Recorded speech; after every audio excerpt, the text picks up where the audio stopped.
Notre production est présentée en collaboration avec notre tout premier partenaire, CyberGhost VPN, que nous avons pu tester, le leader numéro 1 mondial dans le secteur de la cybersécurité, avec plus de 15 ans d'expérience dans le domaine et en ce moment même plus de 38 millions d'utilisateurs. CyberGhost, c'est le VPN le plus recommandé sur la plateforme Trustpilot. Un VPN, c'est un réseau privé virtuel qui vous assure une sécurité quand vous naviguez sur le web et qui permet de se localiser virtuellement un peu partout à travers la planète. Peu importe où vous vous trouvez, au restaurant, dans un café, au bureau ou à la maison, vous pouvez masquer votre adresse IP, chiffrer vos données et rediriger l'intégralité de votre trafic Internet via un tunnel VPN très sécurisé. Vous surfez en ligne sans la moindre restriction et vos sites préférés ne seront jamais bloqués. CyberGhost ne suit pas vos activités en ligne et ne conserve aucune de vos données personnelles. De plus, avec 10 000 serveurs répartis dans 100 pays différents, vous profitez d'une connexion sécurisée à n'importe quel moment. Vous n'aurez besoin d'aucune connaissance technique pour la prise en main du logiciel grâce à une interface simple d'accès et conviviale. Mais ce qui est encore plus génial, c'est qu'avec CyberGhost VPN, vous pouvez changer votre emplacement virtuel et ainsi accéder à du contenu géographiquement bloqué sur plus de 35 plateformes de streaming incluant Netflix, Disney+, et Amazon Prime. Et vous pourrez regarder par exemple le film 300 depuis le Netflix canadien. Et cela est compatible avec tous les systèmes d'exploitation, Windows, iOS, Android. Ce qui est vraiment très cool aussi, c'est que vous pouvez partager le même compte avec 7 appareils différents, que ce soit les vôtres ou ceux de vos proches. En utilisant le lien que vous trouverez en description, vous profitez de 83% de réduction sur CyberGhost VPN, soit 2,03 € par mois et 4 mois d'essai gratuit. Vous pouvez souscrire un abonnement CyberGhost VPN dès à présent et sans risque, avec une garantie 45 jours satisfait ou remboursé, et vous aurez en français des équipes disponibles 7 jours sur 7 et 24 heures sur 24. Vous êtes encore de très nombreux spectateurs à ne pas être abonnés. Alors faites-le, c'est gratuit, et ça soutient bien la chaîne.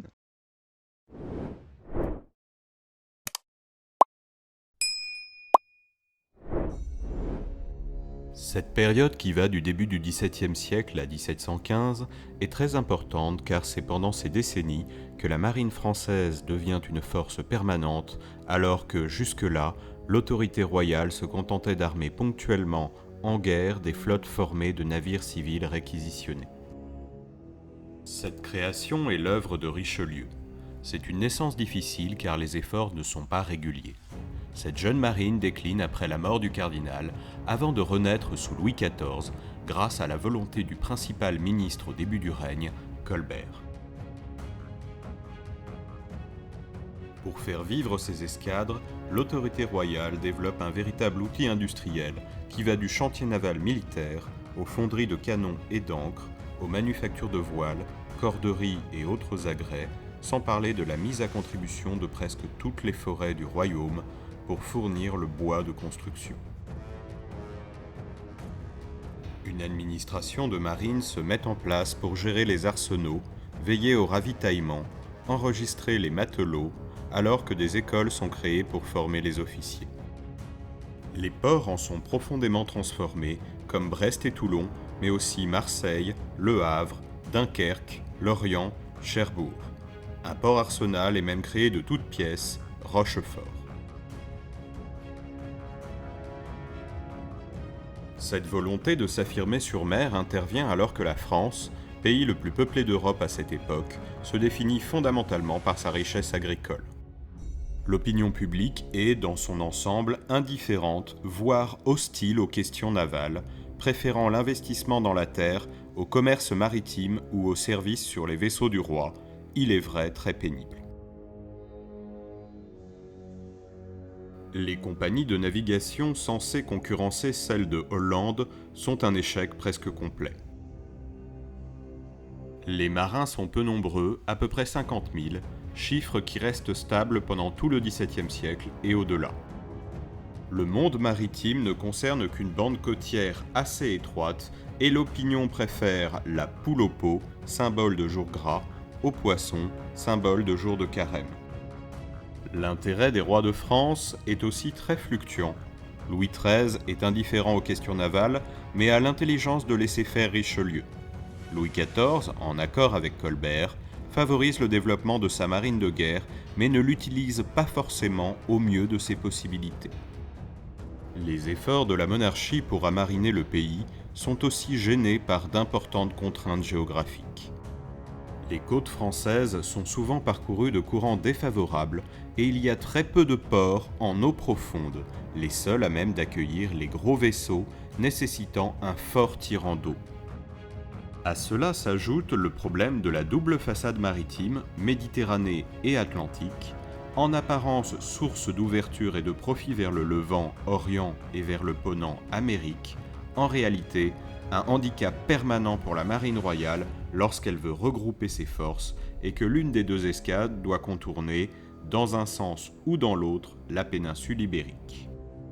Cette contrainte géographique que ne connaissent pas l'Angleterre et la Hollande est une des causes des graves déconvenues survenues lors des derniers conflits Louis XIViens.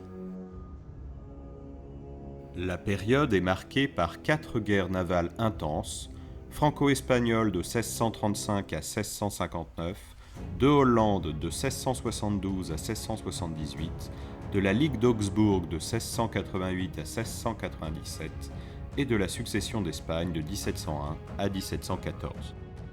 La marine française y affronte les forces espagnoles, hollandaises et surtout anglaises, lesquelles s'affirment à partir de 1689 comme l'adversaire le plus déterminé à barrer la route aux Bourbons sur mer, sachant que ceux-ci sont obligés de combattre aussi sur terre en Europe.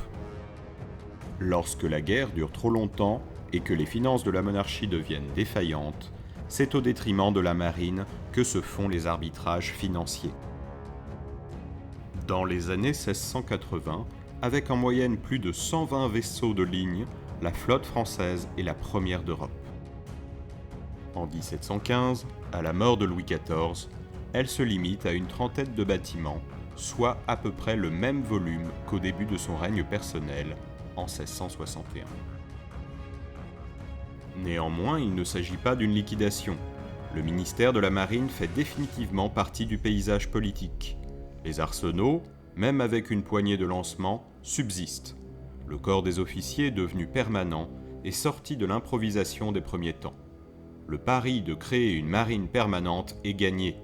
Le XVIIIe siècle, malgré ses aléas militaires, la verra remonter progressivement en puissance. Abordons à présent le rapport des Français à la mer au début du XVIIe siècle. Le constat général est plutôt une mentalité terrienne qui tourne le dos à la mer.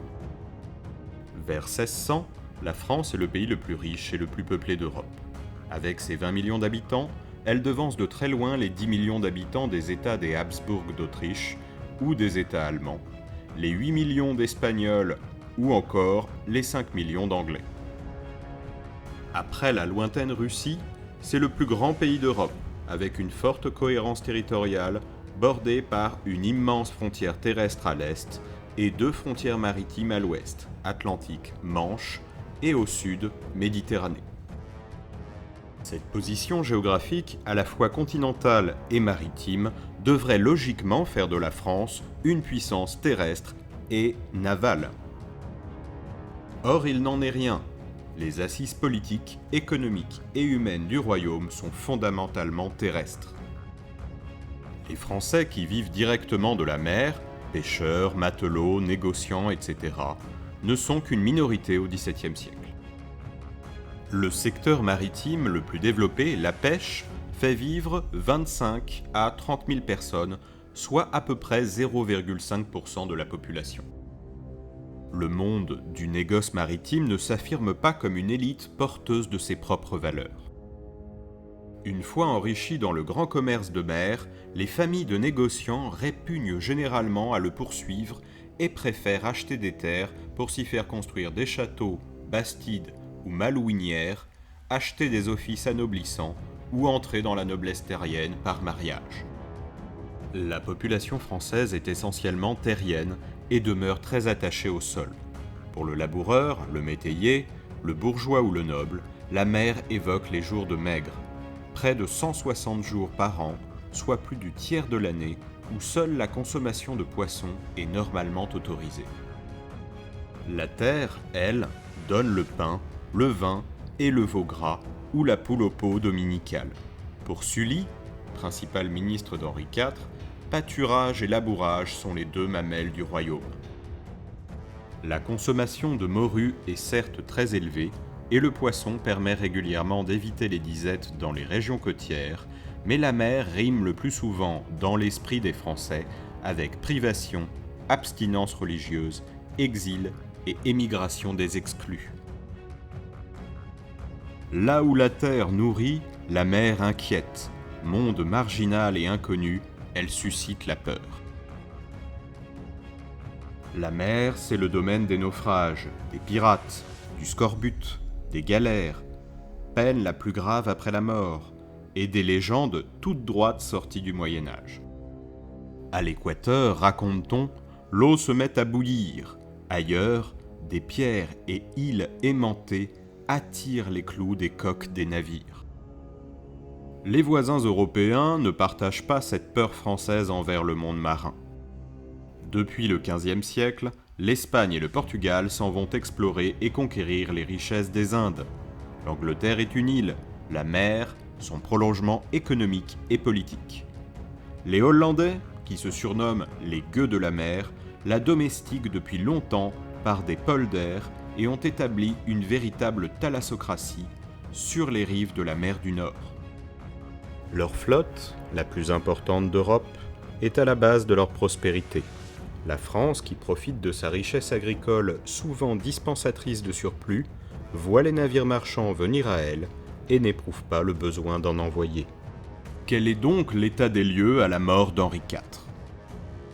À la mort du roi Henri IV, les activités maritimes se déroulent en dehors de toute politique royale. Durant la minorité du roi, le futur Louis XIII n'a que 9 ans en 1610, Champlain poursuit ses voyages au Canada et quelques Français continuent à tenter leur chance sur des opérations de colonisation au Brésil, François de Radzilly en 1612 sur l'île de Maranhão, font leur apparition sur les côtes de Guinée en 1614 ou poussent jusqu'au cap de Bonne-Espérance 1619. Les Basques pêchent la baleine jusqu'au Spitzberg, au nord de la Norvège, en 1613, à la grande fureur du roi de Danemark, Christian IV. Et les caps corsins marseillais, le corail, au large de Bizerte, à la colère là aussi des autorités locales de Tunis. La situation est d'ailleurs très délicate en Méditerranée occidentale, où l'absence de marine se paie cher, puisque les barbaresques y font régner la terreur. En effet, entre 1613 et 1621, les corsaires d'Alger enlèvent 936 navires chrétiens, dont 253 français, c'est-à-dire 27% du total, sans que les Français puissent faire autre chose que payer pour racheter les captifs, avec Saint-Vincent de Paul. Alors que les galères espagnoles ou maltaises sont habituées à faire la chasse aux pirates musulmans en Méditerranée, la France ne dispose de rien de tel, même si on peut noter que les caps corsins marseillais tentent de rétablir par la force le bastion de France de l'autre côté de la Méditerranée, à Lacal en 1616. Le jeune Louis XIII, mineur, ignore tout de la mer et rien dans l'éducation qu'il reçoit ne mentionne les questions navales. Sa mère lui offre en 1608, alors qu'il a 7 ans, un petit navire en argent, mais ce n'est qu'un jouet. Déclaré majeur en 1614, Louis XIII découvre pour la première fois un port en 1615, lorsqu'il vient à Bordeaux pour épouser Anne d'Autriche, qui arrive d'Espagne. En 1618, l'autorité royale lance la mise en chantier de Port-Louis, mais la dynamique maritime du royaume reste entre les mains d'une poignée de négociants et armateurs privés. Des Normands, Rouennais et Diepois, des Marseillais, Provençaux et Capcorsins, des Basques, des Bretons et surtout des Huguenots, Diepois et Rochelais. En 1619, à l'imitation de ce qui se fait en Hollande et en Angleterre, des Rouennais songent à établir une compagnie des Indes, projet qui ne peut aboutir sans le soutien de l'État. Il faut attendre l'arrivée de Richelieu aux affaires pour que l'autorité royale jette les bases d'une première politique navale. Voyons à présent les premiers pas d'une marine permanente de 1624 à 1661, avec les œuvres de Louis XIII, Richelieu et Mazarin. Et bien sûr, il faut comprendre les effets accélérateurs du siège de La Rochelle. 2 facteurs motivent le fameux grand dessein naval de Richelieu. Le premier est d'ordre domestique, faire rentrer dans le rang toutes les formes de résistance à l'autorité royale. Outre les innombrables complots nobiliaires qu'il faut déjouer, il y a une ville qui dans toute l'Europe symbolise ce rejet de l'autorité royale, c'est La Rochelle. Depuis la fin du XVIe siècle et les guerres de religion, la cité protestante vit presque de façon indépendante et semble invulnérable derrière ses murailles et son port qui lui offre toutes les possibilités du commerce et du ravitaillement. En 1621, la ville crée même une amirauté rebelle, symbole fort dont le roi et son puissant ministre ne peuvent prétendre venir à bout sans flotte. La deuxième priorité est à la fois économique et internationale, rattraper le retard pris sur les autres puissances navales, tout particulièrement les Hollandais, qui s'affirment au début du XVIIe siècle comme des géants des mers, rivalisant avec les Espagnols, les Portugais et les Anglais. Surnommés au départ les gueux de la mer, expression venant de leurs anciens dominateurs espagnols catholiques, ces derniers se sont progressivement emparés de tout le commerce avec les Indes orientales et disposent vers 1620 de la première flotte marchande d'Europe. Les ports français de l'Atlantique sont massivement fréquentés par les Hollandais qui contrôlent ainsi l'essentiel du commerce extérieur du pays. Une réussite qui impressionne le cardinal et qu'il est décidé à imiter. Richelieu entre au Conseil du roi en 1624 et obtient assez rapidement du roi les moyens de sa politique. Il crée officiellement la Marine royale en 1624, supprime la fonction d'amiral de France qui était inamovible pour centraliser les grandes décisions maritimes et mettre la marine à l'abri des grands féodaux. C'est ainsi qu'est créée à son profit la charge de grand maître, chef et surintendant général de la navigation et commerce de France, et que le cardinal obtient le gouvernement de la plupart des ports du royaume de 1626 à 1631. En janvier 1635, lorsqu'il achète au Gondy le généralat des galères et le marquisat des îles d'Hyères, d'où appareillent les flottes toulonnaises, Richelieu devient quasiment le seul maître du littoral de tout le royaume. Le cardinal développe des infrastructures de base et entreprend le lancement d'une flotte de guerre spécifique. Les débuts sont difficiles, des gros travaux sont réalisés au Havre, qui reste un port mal protégé et difficilement accessible. Brouage, qui s'envase, est un échec coûteux. Richelieu est finalement plus heureux à Brest et Toulon, mais les travaux y restent toutefois de faible ampleur. Richelieu s'informe et se fait aider par les frères Razilli qui parcourent les mers, du Maroc aux Bouches de l'Amazone. Mais l'expérience et le savoir-faire manquent. 18 vaisseaux sont commandés en 1626 et 6 l'année suivante. Mais comme il n'existe pas encore d'arsenaux français, il faut les faire construire en Hollande et en Suède. L'alliance suédoise, judicieusement signée en 1631, permet la livraison de canons suédois, les meilleurs d'Europe à cette époque, ainsi que de chanvre, de mâts, de cuivre, de bois de sapin et autres agrès. Richelieu fait embaucher de nombreux charpentiers hollandais, crée des chantiers navals à Indray et à la Roche-Bernard.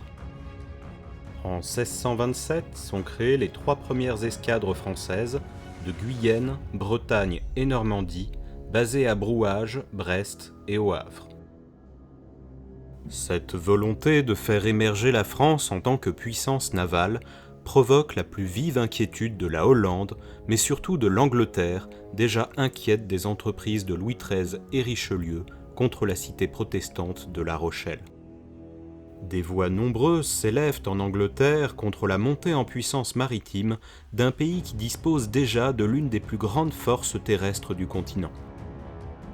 Le duc de Buckingham partage ces craintes et, dans l'espoir de provoquer la révolte de La Rochelle, débarque en 1627 dans l'île de Ré, ce qui effectivement provoque la révolte de la ville. Les motivations religieuses face à la France sont donc étroitement interconnectées avec l'économique et surtout la volonté pour Londres de contrôler toutes les mers limitrophes de l'Angleterre. Un débarquement français surprise réussit à reprendre l'île de Ré et le siège de La Rochelle se termine en 1628, après une ultime tentative de la Royal Navy pour le faire lever. Avec la digue construite pour isoler la ville, la marine royale s'est aussi dotée de 35 navires, effort tout à fait considérable. L'expérience du siège rochelais, même s'il a été somme toute plus terrestre que maritime, il n'y a pas eu de bataille navale franco-anglaise, semble riche d'enseignements. Dans son avis au roi de 1629, Richelieu écrit « La première chose qu'il faut faire est de se rendre puissant sur la mer qui donne entrée à tous les États du monde. » Louis XIII, roi tourné vers les affaires continentales et le renforcement de ses frontières à l'Est, ne se sent guère concerné par les questions navales, mais a l'intelligence de laisser faire Richelieu, qui cherche aussi à soutenir l'expansion coloniale de la France pour rattraper le retard sur la Hollande et l'Angleterre. Pour cela, le cardinal veut connaître au plus près l'état réel de la marine au commerce comme à la guerre. Il ordonne donc une enquête générale et approfondie des côtes du Ponant sous la responsabilité de Louis Leroux, sieur d'Infreville, commissaire général de la marine. Une autre enquête du même ordre pour le Levant est confiée en 1633 à Henri de Séguirand, seigneur de Bouc. En 1635, Belin d'Esnambuc prendra la Martinique et Liénard de l'Olive la Guadeloupe. En 1642, c'est Fort-Dauphin qui est érigé à Madagascar, la même année où est fondé Montréal au Canada. Quelques milliers de colons et de marins passent dans ces îles alors presque toutes désertes, ainsi qu'à Saint-Christophe, la Dominique et dans les solitudes forestières du Canada le long du fleuve Saint-Laurent. Ces entreprises sont extrêmement fragiles et hasardeuses. En effet, l'installation à Madagascar ne donne rien. Quant au Canada, il reste sous la menace permanente des raids iroquois, sans parler des Anglais, qui s'emparent de Québec pendant 3 ans, de 1629 à 1632. L'opinion, elle, reste indifférente ou hostile à ces tentatives coloniales qui ne donneront leurs premiers fruits que des décennies plus tard. Il est vrai que, sur le moment, l'échec commercial est patent. Les compagnies du Morbihan, du Sénégal et de Gambie, des Sans-Associés et de Saint-Christophe végètent puis disparaissent les unes après les autres. En 1637, la flotte se monte à une quarantaine de vaisseaux, dont la Couronne de 2000 tonneaux, qui se veut la réplique du Sovereign of the Seas, le navire amiral du roi d'Angleterre. Richelieu, homme de son temps, croit aussi aux galères qu'il fait commander en nombre pour agir en Méditerranée. Ainsi naissent la Richelieu, la Cardinal, la Ducale, qu'il confie au fils de sa sœur, Pont Courlet, le 2 février 1635, les vaisseaux étant mis entre les mains du fils de son autre sœur, Maillé-Brézé, ou à son ami, le cardinal de Sourdis. Les carences de cette marine restent nombreuses, le corps des officiers, peu discipliné, n'est pas solide et il faut le renouveler à chaque campagne, malgré la création des gardes du grand maître en 1626, ancêtres des élèves de l'école navale. Le recrutement des équipages reste aussi plus que sommaire, puisqu'il faut recourir à la presse. Les matelots sont raflés dans les ports pour être embarqués de force, mais ce système est encore plus massivement pratiqué en Angleterre. Nous pouvons à présent évoquer la guerre victorieuse contre l'Espagne de 1635 à 1659. Cette jeune marine est ensuite engagée avec succès contre les Espagnols lorsque la France entre dans la guerre de 30 ans en 1635. La flotte réunie du Ponant et du Levant joue le rôle de soutien à l'avance de l'armée de terre, les Espagnols en faisant autant. C'est donc largement une guerre limitée aux rivages proches. En 1636, Sourdis remporte un premier succès devant Menton. En 1637, les navires français reprennent les îles de Lérins, dont les Espagnols s'étaient emparés au début des hostilités et sur lesquelles ils s'étaient fortifiés. Cette grosse opération mobilise 38 vaisseaux, 11 galères, 6 brûlots, 12 flûtes et une importante flotte de transport. Sourdis, qui commande l'opération, réussit son débarquement, repousse les galères génoises et force les Espagnols à la capitulation le 12 mai 1637. Le 15 juin, on se bat devant Saint-Tropez. 4 vaisseaux français repoussent 21 galères. En 1638, les opérations s'intensifient. Le 22 août, Sourdis, qui rentre de Méditerranée avec 18 galions et 7 brûlots, détruit 11 des 12 galions espagnols bloqués dans la rade de Getaria sur la côte basque. Ces navires étaient destinés à ravitailler la forteresse de Fontarrabie, assiégée par les Français. Cette victoire est cependant sans lendemain, la panique ayant saisi l'armée de siège française. Le 1er septembre, c'est la bataille de Vado, au large de Gênes, remportée par les galères françaises sur leurs consoeurs espagnols. C'est la dernière grande bataille de galères en Méditerranée. 15 unités sont engagées par les deux marines. Il y a 6 pertes espagnoles contre 3 françaises, toutes capturées. Cette victoire importante coupe la liaison entre Barcelone et Gênes, artère vitale entre les Habsbourg de Madrid et ceux de Vienne. Victoire confortée l'année suivante par la prise de Villafranca qui neutralise les Génois. Ces batailles ébranlent aussi la domination espagnole sur le Portugal et la Catalogne. En effet, les soulèvements de 1640 y puiseront une partie de leurs forces. On mène aussi une stratégie d'interception des convois. En 1638-1640, les croisières sur les côtes ibériques paralysent les mouvements espagnols, tant dans l'Atlantique qu'en Méditerranée. Le 16 septembre 1638, 16 vaisseaux espagnols sont détruits ou pris. Maillé-Brézé, à la tête de la flotte du Ponant, soit 18 vaisseaux, 3 frégates et 9 brûlots, attaque le 22 ou le 27 juillet 1640 devant Cadix un gros convoi de galions apportant l'argent du Mexique. La mêlée est confuse. Les Espagnols perdent un vaisseau et 4 autres navires, mais le convoi d'Amérique réussit à passer. Ce demi-succès permet cependant la révolte du Portugal contre l'Espagne. L'essentiel de l'effort de guerre dans l'Atlantique repose en fait sur notre allié hollandais, et c'est en Méditerranée que sont emportés les succès les plus importants. Le 9 octobre 1640, on se bat devant Tarragone. Une escadre de galères espagnoles escortant un convoi est détruite par les voiliers français. En mars 1641, Sourdis capture l'escadre de Rosas, entre Barcelone et Port-Vendre, mais échoue le 17 août devant Tarragone face à une flotte plus nombreuse.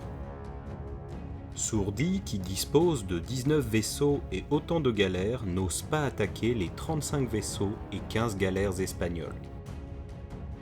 Ces dernières prennent même leur revanche de l'année précédente, car elles attaquent les Français sur leurs arrières. Richelieu, exaspéré, disgracie Sourdis. Les effectifs de la marine de Louis XIII continuent de croître, comme on peut le mesurer en 1642. Cette année-là, Maillé-Brézé passe en Méditerranée avec 20 vaisseaux armés à Brest pour joindre ses forces à l'escadre de Toulon afin de bloquer par mer Perpignan, déjà assiégé par voie de terre. Les 44 vaisseaux, 17 galères et 13 brûlots français affrontent pendant 3 jours, du 1er au 3 juillet, devant Barcelone, les 64 navires et 22 galères de l'amiral duc de Ciudad Real. C'est une belle victoire française qui laisse 15 vaisseaux espagnols hors de combat, force les autres à la fuite, précipite la chute de Perpignan et la conquête du Roussillon. Le 4 septembre 1643, Maillé-Brézé livre de nouveau bataille à la flotte espagnole au cap de Gate, près de Carthagène. C'est de nouveau une écrasante victoire. Elle coûte aux Espagnols 4 galions, dont le vaisseau amiral de Naples de 160 canons, et assure à la France la maîtrise presque absolue de la Méditerranée occidentale, à peu près au même moment où est obtenue à terre la grande victoire de Rocroi. Mazarin fait aussitôt graver une médaille portant ces mots « Omen imperii maritimi », le présage de la mer. En 1642, le décompte des navires en opération en Méditerranée nous donne une marine royale disposant d'une 60aine de vaisseaux et de 22 galères. Il est commun de dire que cette politique navale s'essouffle ou décline après la mort de Richelieu en 1642 et de Louis XIII en 1643. La réalité est plus complexe. Mazarin, qui prend les rênes du pays pendant la minorité de Louis XIV, est trop fin diplomate pour négliger la guerre navale, mais doit tenir compte des difficultés financières du pays et de ses problèmes intérieurs. La guerre se poursuit en 1644-1645 sur les côtes catalanes et l'effort naval reste soutenu au moins jusqu'en 1646, date à laquelle on trouve une importante flotte française sur les côtes italiennes.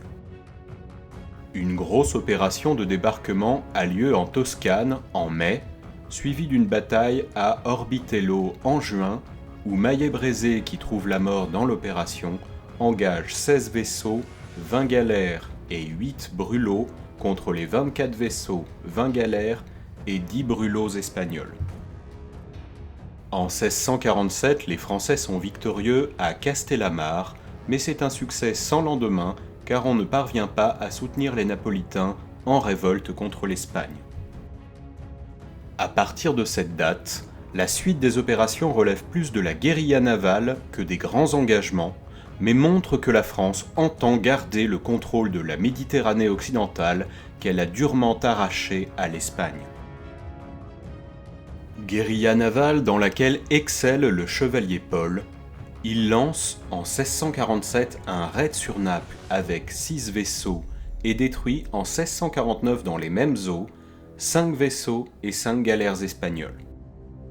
En 1650, il disperse une division espagnole au large de la Corse, protège un débarquement à Castellamare en 1654 et combat à la tête d'une division devant Barcelone en 1655. L'action du chevalier Paul, largement individuelle, s'est révélée décisive pour la survie du contingent français débarqué en Toscane. La guerre civile de la Fronde de 1648 à 1653 limite donc les efforts navals à de petites opérations en Méditerranée, alors que l'essentiel pour obtenir la victoire finale se joue maintenant ailleurs, dans la Manche et les Pays-Bas espagnols. Les Espagnols profitent même de la Fronde et de l'essoufflement français dans l'Atlantique pour établir sur Bordeaux et La Rochelle un blocus qui dure jusqu'en 1652. Il faut, pour achever la guerre, se résoudre à avoir recours à l'alliance anglaise, la Hollande étant sortie du conflit en 1648. Signée en 1657 entre Mazarin et Cromwell, après de longues et tortueuses négociations, elle permet de faire tomber les places espagnoles du littoral, Dunkerque, Gravelines, Bergue, Furnes, Dixmude, etc. Les Français assurant le blocus terrestre et les Anglais le blocus naval. Alliance qui se paie, après la bataille des Dunes, par la cession de Dunkerque à l'Angleterre en 1658, cette dernière estimant essentielle pour sa sécurité la pleine maîtrise des eaux devant Londres et considérant avec de plus en plus de méfiance la montée en puissance de la France dans la région. Nous pouvons à présent dresser un premier bilan, avec une marine combative mais qui reste secondaire. Cette première marine royale, sortie presque du nulle part, affiche un bilan plus qu'honorable. Elle s'est montrée très combative, presque tous les engagements contre la flotte espagnole ayant été victorieux, même lorsque Mazarin a été contraint de réduire l'effort naval à peu de choses. Il convient cependant de replacer tous ces efforts dans un contexte national et européen plus vaste. Pour la monarchie française, cet engagement maritime a toujours été secondaire, la priorité allant aux opérations terrestres qui bénéficient de l'essentiel des budgets. Desserrer l'étau des Habsbourg d'Espagne et d'Autriche, préoccupation essentielle des rois de France depuis François Ier, a toujours été pensé et entrepris dans un cadre continental et terrestre, pas dans un cadre naval, ce qui n'en rend que plus méritoire les efforts de Richelieu pour changer ce tropisme. Les efforts français sont aussi limités, pour l'essentiel, à des opérations côtières et méditerranéennes, alors que les Espagnols gèrent depuis le XVe-XVIe siècle, avec la conquête des Amériques, des espaces navals bien supérieurs. Cette jeune marine est une force secondaire par rapport au développement fantastique des flottes de guerre anglaises et hollandaises. Quant à la guerre franco-espagnole, c'est sur le plan naval une affaire elle aussi seconde par rapport à la guerre d'indépendance hollandaise de 1568 à 1648, dite guerre de 80 ans, qui voit les Néerlandais se lancer à l'assaut des convois espagnols jusque dans les Antilles et prendre la place des Portugais dans l'océan Indien. La soixantaine de vaisseaux et la vingtaine de galères dont dispose la France en 1642 apparaissent bien limitées face aux gigantesques flottes anglaises et hollandaises qui s'affrontent de 1652 à 1654 pour la maîtrise de la Manche et de la mer du Nord. À la bataille de Portland, les Néerlandais alignent 73 vaisseaux contre presque 80 côté anglais. À celle de Scheveningen, les deux adversaires passent à 100 navires contre 120. Même l'Espagne, qui brûle les dernières cartouches de sa puissance mondiale, aligne encore des flottes supérieures pour protéger ses convois de métaux précieux ou pour ravitailler ses positions. En 1639, malgré les premières victoires françaises, une grande escadre de 77 vaisseaux portant 1700 canons, soit une puissance de feu supérieure à celle de l'invincible armada de 1588, quitte la Corogne pour aller porter des renforts aux Pays-Bas espagnols. L'escadre du Ponant ne parvient pas à l'intercepter. À la fin des années 1640, Mazarin, rattrapé par les problèmes intérieurs et le poids de la guerre continentale, a été contraint de réduire le budget de la marine à la portion congrue et à se tourner, on l'a vu, vers une courte alliance anglaise pour achever le conflit.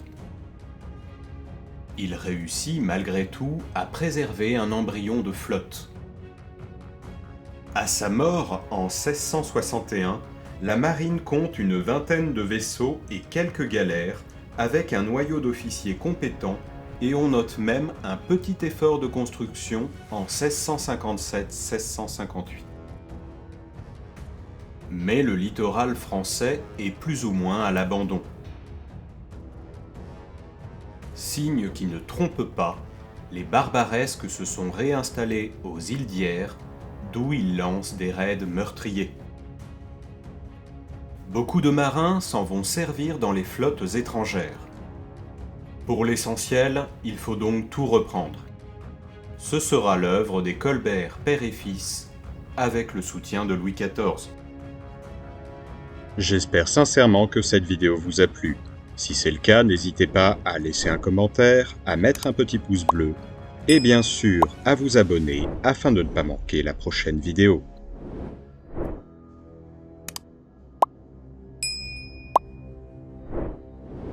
Je remercie encore CyberGhost VPN pour avoir soutenu la création de cette vidéo. Encore merci aux tipeurs pour leurs généreuses donations, et bien sûr merci aux abonnés, sans lesquels rien ne serait possible.